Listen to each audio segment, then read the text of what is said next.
रानी और राधा की जिंदगी अब पहले से भी ज्यादा गहरी और समझदारी भरी हो चुकी थी, लेकिन उनकी मस्ती अभी भी वैसी ही थी। रानी के वापस आने के बाद घर में फिर से वही पुरानी रौनक लौट आई थी। सुबह की हंसी, छोटी छोटी नोक-झोंक और एक दूसरे के बिना अधूरा सा लगना, सब कुछ फिर से वैसा ही हो गया था। लेकिन इस बार दोनों के बीच सिर्फ बचपन वाली शरारतें ही नहीं, बल्कि एक नई समझ और जिम्मेदारी भी थी।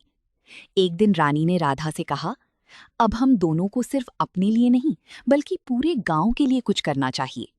राधा ने उत्सुक होकर पूछा, क्या करें दीदी? रानी ने मुस्कुराकर कहा, हम गांव के बच्चों को पढ़ाएंगे, ताकि कोई भी बच्चा पीछे ना रह जाए।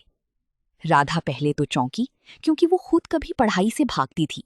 लेकिन फिर उसने सोचा कि अगर दीदी के साथ है तो सब आसान होगा। उसने तुरंत हाँ कर दी। अगले ही दिन से दोनों ने अपने घर के आंगन में बच्चों को इकट्ठा करना शुरू कर दिया। शुरू में सिर्फ 4-5 बच्चे आए, लेकिन धीरे धीरे ये संख्या बढ़ने लगी। रानी बच्चों को पढ़ाती और राधा उन्हें खेल खेल में सिखाती, कभी कहानी सुनाकर, कभी गाने के जरिए। बच्चे भी उनसे बहुत जल्दी जुड़ गए। गांव के लोग ये देखकर खुश थे कि दोनों बहनें मिलकर कुछ अच्छा कर रही हैं। लेकिन हर अच्छी चीज के रास्ते में मुश्किलें भी आती हैं। कुछ लोगों ने ताने मारने शुरू कर दिए, लड़कियां हैं, क्या कर लेंगी, ये सब ज्यादा दिन नहीं चलेगा। ये बातें राधा को बहुत बुरी लगती थी। वो गुस्से में कहती, दीदी हमें ये सब बंद कर देना चाहिए। लेकिन रानी शांत होकर कहती, अगर हम रुक गए तो ये लोग सही साबित हो जाएंगे, और अगर हम डटे रहे तो एक दिन यही लोग हमारी तारीफ करेंगे। राधा ने गहरी सांस ली और कहा, ठीक है दीदी, अब हम रुकेंगे नहीं। दोनों ने और मेहनत शुरू कर दी। बारिश हो या धूप, उन्होंने बच्चों को पढ़ाना नहीं छोड़ा। धीरे धीरे उनके छोटे से आंगन की पाठशाला एक छोटे स्कूल में बदलने लगी। गांव के सरपंच भी एक दिन वहां आए और बच्चों को पढ़ते देखकर बहुत खुश हुए। उन्होंने कहा, तुम दोनों ने जो काम किया है वो काबिले तारीफ है। अब हम तुम्हारी मदद करेंगे। ये सुनकर राधा खुशी से झूम उठी और रानी की आंखों में संतोष था।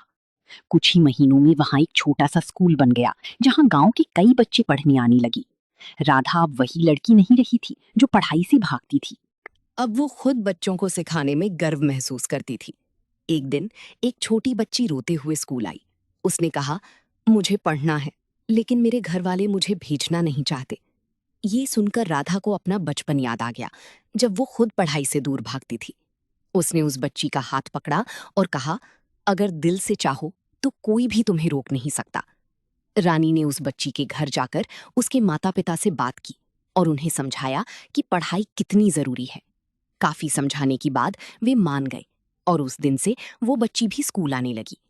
धीरे धीरे गांव में बदलाव आने लगा। लोग अपनी बेटियों को भी पढ़ाने लगे, और इसका सबसे बड़ा कारण थी रानी और राधा। एक शाम दोनों फिर से उसी खेत के किनारे बैठी थीं, जहां वे बचपन में बैठा करती थीं। सूरज ढल रहा था और हवा में एक सुकून था। राधा ने मुस्कुराकर कहा, दीदी अगर आप उस दिन शहर नहीं जाती तो शायद हम यहाँ तक नहीं पहुंच पाते। रानी ने कहा, और अगर तू मेरे साथ खड़ी नहीं रहती तो मैं भी ये सब नहीं कर पाती। दोनों ने एक दूसरे का हाथ थामा और महसूस किया कि उनकी ताकत हमेशा एक दूसरे में ही रही है। अब उनकी कहानी सिर्फ दो बहनों की नहीं रही थी, बल्कि पूरे गांव की प्रेरणा बन चुकी थी। लोग उन्हें मिसाल के रूप में देखने लगे थे, और बच्चे उन्हें अपनी आदर्श मानने लगे थे। समय के साथ उनका छोटा सा स्कूल एक बड़ी विद्यालय में बदल गया, जहां दूर दूर से बच्चे पढ़ने आने लगे। एक दिन जब स्कूल में वार्षिक कार्यक्रम हो रहा था, एक बच्चा मंच पर आया और बोला, अगर रानी दीदी और राधा दीदी नहीं होती तो हम कभी पढ़ नहीं पाते। ये सुनकर दोनों बहनों की आंखों में आंसू आ गए, लेकिन इस बार ये आंसू खुशी के थे। अंत में जब दोनों घर लौट रही थी, राधा ने आसमान की ओर देखते हुए कहा, दीदी हमने सच में कुछ कर दिखाया। रानी ने मुस्कुराकर कहा, हाँ, लेकिन ये तो सिर्फ शुरुआत है। और दोनों हंस पड़ी। उनकी कहानी यही खत्म नहीं होती, क्योंकि जहां प्यार, विश्वास और साथ होता है, वहां हर अंत एक नई शुरुआत बन जाता है।